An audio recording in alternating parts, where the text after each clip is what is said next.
In Donald Trump, opponents of the Iranian establishment bent on regime change have identified a new hope. The U.S. administration, which often talks tough on Iran, has rejuvenated fringe exiled Iranian opposition groups who are irrelevant to modern Iran, yet appeal to gullible Americans. One such group is led by Reza Pahlavi, who gets attention mainly because he is the son of the late Shah, who was exiled during the revolution in 1979, an advocate of secularism, human rights, and parliamentary democracy in Iran, as he puts it on his Twitter profile.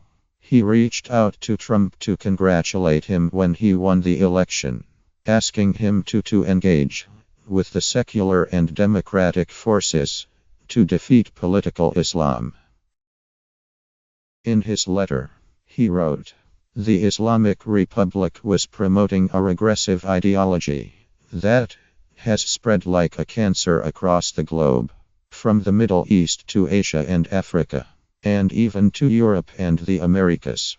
With such overblown rhetoric, Pahlavi sounds like warmongering Republicans and Israeli hardliners who seek to portray Iran as a bigger threat than ISIS. Iran's exiled crown prince wants a revolution," is how EP began its interview with Pahlavi in April, in which he says this regime is simply irreformable because the nature of its DNA, is such that it cannot. "My focus right now is on liberating Iran, and I will find any means that I can, without compromising the national interests and independence, with anyone who is willing to give us a hand, whether it is the US or the Saudis or the Israelis or whomever it is," he told EP. In February, Pahlavi told Deutsche Welle, "The Iranian regime from the very beginning has been the root cause of practically every problem we see emanating from region. The majority of the Iranian people, I would say easily 90% of Iran's society, is against this regime and wants this regime to go." The other group calling for a revolution is the MEK, the People's Mujahedin of Iran, a shadowy group characterized by many observers, including former members, as cult-like. Earlier this month, Senator John McCain traveled to a conference in Albania to meet with the group's leader, Maryam Rajavi. Speaking in a packed room of MEK supporters, many wearing identical clothes, McCain praised the group and said, "This is an example of the support you are able to get in the United States of America, in the world, to get to freedom." Rajavi, who has led the group almost as long as Ayatollah Ali Khamenei has been the supreme leader of Iran, said during the conference, "Experience has shown this regime is incapable of changing its behavior. Thus, regime change in Iran is necessary for peace and stability in the region, and for global peace and security." Contrary to what you might expect, these two opposition forces do not get along. "It's pretty much a cult-type structure," Pahlavi said of MEK in his EP interview. He's absolutely right.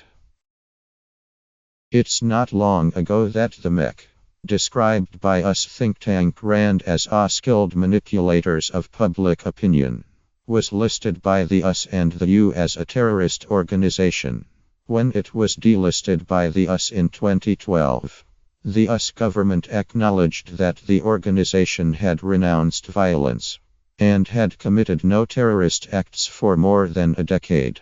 It was also delisted by the EU in 2009. The group fought alongside Saddam Hussein against Iran in the 8-year war in the 1980s. That itself should explain its immense unpopularity inside Iran. According to State Department and FB assessments, the MEK was behind the killing of Americans in Iran in the 1970s. though the current Mek leadership disavows those killings. Rajavi has also been barred from entering the UK. In recent years, the Mek has paid many senior American officials to speak at their events, including former New York Mayor Rudy Giuliani and Elaine Chao, Trump's Secretary of Transportation, who received a $50,000 honorarium to speak at an Mek event. A strong supporter of the Mek is Saudi Arabia. In July 2016, Prince Turki Al Faisal, the former Saudi intelligence chief, spoke at Mek's rally in Paris.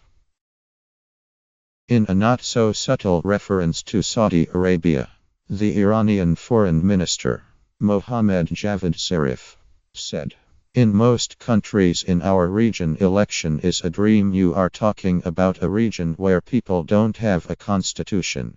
God's sake." Zarif has a point. In a few weeks' time, Iranians yet again go to the polls to choose their next government.